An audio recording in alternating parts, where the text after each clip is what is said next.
Hello, and welcome to Day by Day True Crime Stories, the podcast where we explore a different crime or justice milestone from this day in history. I'm your host, Kona Gallagher, and today is August 10th. On this day in 2016, 19-year-old Larnell Bruce Jr., a black teenager from Vancouver, Washington, was deliberately run down by a Jeep in Gresham, Oregon. The man behind the wheel?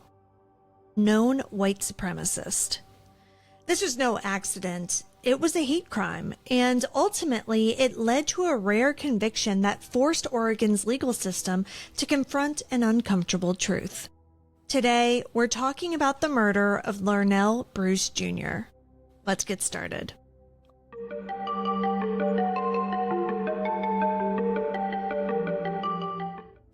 August 10th, 2016 was a warm summer afternoon when Larnell Bruce Jr. stepped out of a 7-Eleven on Southeast Burnside Street.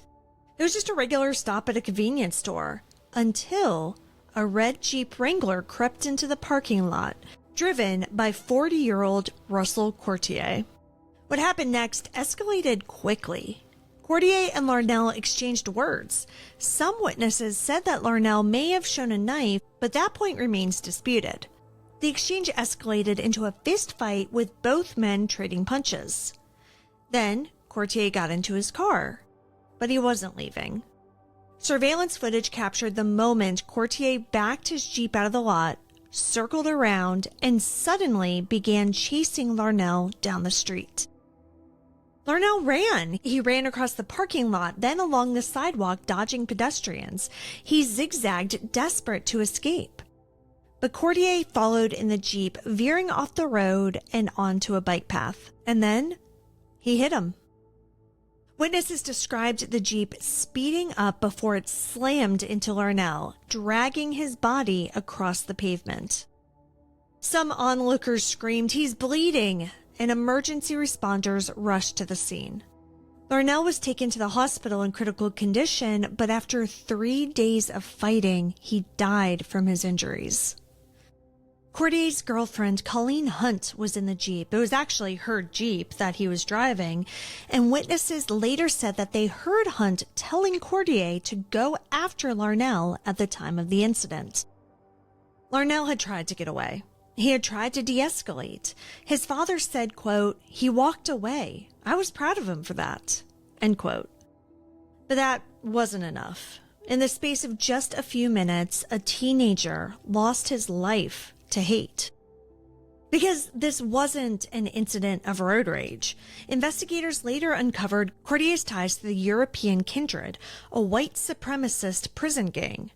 He had a tattoo that he had gotten in prison, and at the 7-Eleven, investigators found a hat that Courtier had dropped that said EK on it. They also eventually found his online posts and his admissions to prison guards. When this case went to trial, prosecutors didn't hold back. Russell Courtier wasn't just an angry man in a car. He was an active member of a hate group. Someone who, in the words of District Attorney David Hannon, quote, treated Larnell Bruce as less than a human being, end quote. In the prison system, the EK gang operates on a blood in, blood out code. Violence isn't just encouraged, it's required. Prosecutors argued that Courtier didn't just snap. He acted out of allegiance to his ideology. The defense leaned heavily on surveillance footage that showed Larnell holding what looked like a knife. They tried to suggest that Larnell was the aggressor. But that claim didn't hold because the video showed something else. It showed Larnell trying to flee. It showed him running, dodging, trying to survive. And throughout it all, Colleen Hunt was there, encouraging her boyfriend. It was clear to the jury this was a hate crime, and that conclusion carried weight. Under Oregon law at the time, hate crime charges typically required multiple people working together. But in this case, prosecutors were able to move forward because the video and testimony made it impossible to ignore. In March 2019, the jury delivered its decision. Russell Courtier was guilty of murder, failure to perform the duties of a driver, and second-degree intimidation, which is Oregon's hate crime statute. Colleen Hunt, who never touched the wheel but encouraged the violence, took a plea deal. She admitted to first-degree manslaughter and was sentenced to 10 years in prison.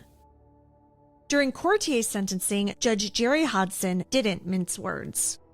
He called the crime an act of, quote, violence driven by hate and anger, end quote, and sentenced Courtier to life in prison with the possibility of parole after 30 years. The intimidation charge, though, was controversial. Oregon law classified it as a misdemeanor if it's committed by one person. But the jury, in a rare 10-2 split, found that Courtier's actions were motivated by racial hate. That alone was a powerful signal. As the sentencing concluded, family members shared the weight of their loss. Larnell's mother spoke of a life that was cut short. After the hearing, the family released green balloons into the sky. Green for organ donation. Even in death, Larnell saved 5 lives. Larnell Bruce Jr.'s life wasn't just tragic, it was transformative. His family founded the Larnell L. Bruce Jr. Foundation, a nonprofit committed to supporting hate crime survivors, mentoring at-risk youth, and advocating for reforms to Oregon's hate crime laws. At the heart of their mission was a loophole. In Oregon, hate crimes committed by a single person often couldn't be charged as felonies. The Bruce family's advocacy helped bring attention to this legal gap. Larnell's case also shattered misconceptions. The state that is often seen as progressive was forced to confront a darker truth. That white supremacy wasn't a relic of the past.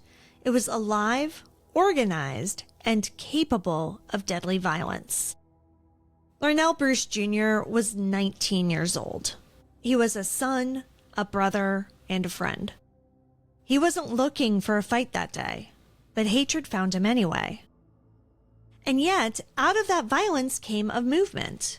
His death led to awareness, to activism, and to reform. But the question remains, will that be enough? Thank you for joining me on today's episode of Day by Day True Crime Stories. If you found Larnell's story compelling, please subscribe, rate, and review the podcast. That'll help us grow. And be sure to join me again tomorrow as we explore another significant event in true crime history. Until then, stay safe and remember that behind every headline is a life worth remembering. Day by Day True Crime Stories is a Little Monster production. Hey, you can do it!